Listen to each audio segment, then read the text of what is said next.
They're the life of the party and a vital part of any Pride celebration. Drag queens are so much more than wigs and lip syncs. They are a part of the city's history. So this Pride Month, we're getting to know the queens who shaped Chicago. Drag. It's art, it's performance, it's self-expression. And if the last century has proved anything, it's that drag is resilient. To understand how far Chicago's queens have come, we have to go back to Tower Town. Mag Mile and River North were once a sanctuary for the city's revels, tucked under the shadows of the water tower. But when the Great Depression hit, extravagant flamboyance was forced underground. So the radicals, free thinkers, poets, and queens flocked to the Dill Pickle Club. And since cross-dressing was considered a crime, only Chicago's mafia could guarantee a night of performance wouldn't end in a raid. I was in 18-bar raids. I was petrified. I mean, I was scared to death. I didn't know what was going to happen. And I'd never had contact with cops before, but it was scary. We all had $25 in case you went to jail, because that was going to be your bond money. And if you're in drag, they always took you to jail in drag, so they released you at noon the next day so people could see you on the street. Drag was illegal, and men and women were required by law to wear at least 3 pieces of gender-appropriate clothing at all times. Unless, of course, the legendary Alfred Finney was hosting his annual Finney's Halloween Ball in Bronzeville. It was a celebration of sort of fashion and community, and the turnout was very much mixed. Like a lot of people, a lot of gay people would show up for the events, but also a lot of straight people would show up. They were spectacles. And of course, when the Jewel Box Revue was in town. They were just an amazing group that toured the country, that brought drag to so many different audiences coast to coast. The Jewel Box Revue really helped elevate the level of expertise and the level of quality in a lot of drag shows.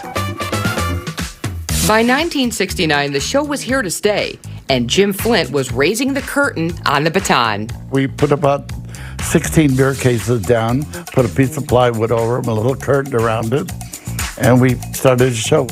I would get out in the middle of Clark Street and twirl my baton on roller skates, and I'd have the traffic backed up 2 and 3 blocks long. And then I'd see the blue lights, and then I'd fly back in the bar. Jim Flint changed everything about drag in Chicago. His shows at the Baton, over the course of decades, brought together such a variety of performers who went on to incredible things. The one and only, the Red Hot Chili Pepper. The demand for drag was expanding. Queens got to perform across the city, and at Dugan's Bistro on the near north side, performers began to step off the stage and into the audience for the very first time. You know, people at first didn't understand, they didn't know what to think. They kept their distance. As people, especially the community, understood more, you know, people wanted to tip. They wanted to be a part of it. They wanted to celebrate it. They saw this as an art form they wanted to support.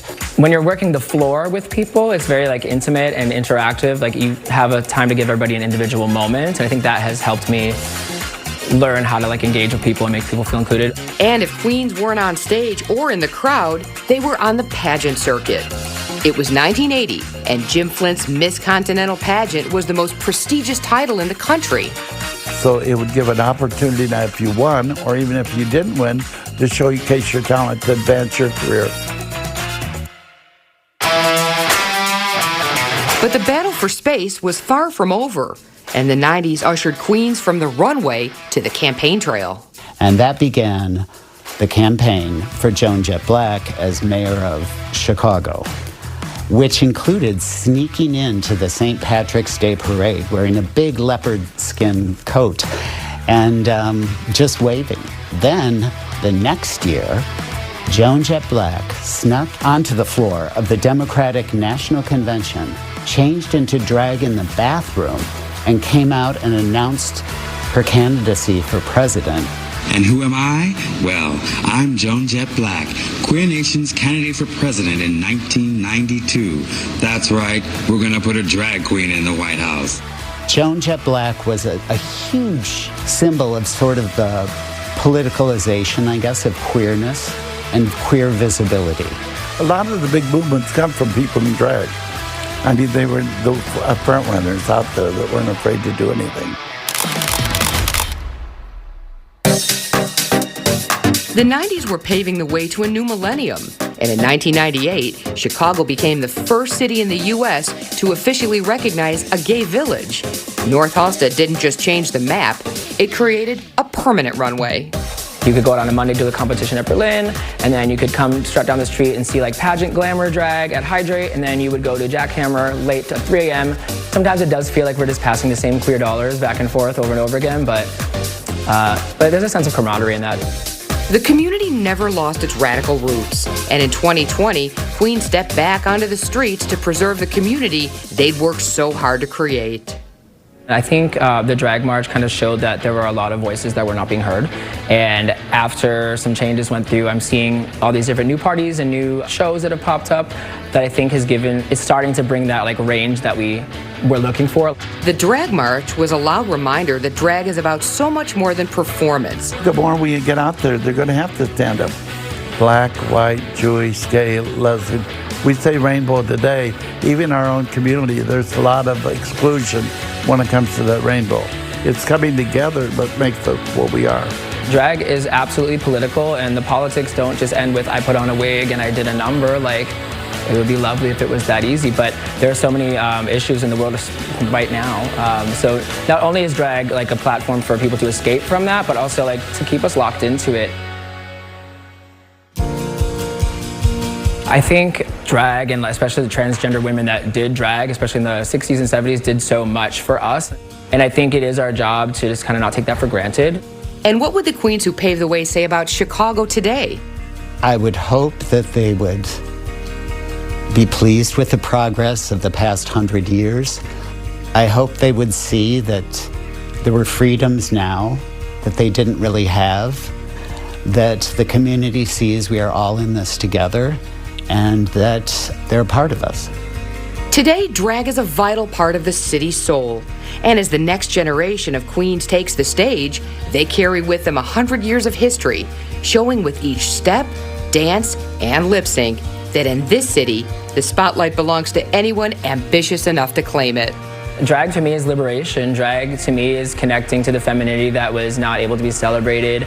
Drag to me is when I get all dressed up and I look in the mirror and I see elements of my mom, and I don't know, drag to me is pride. I feel so much joy and connection.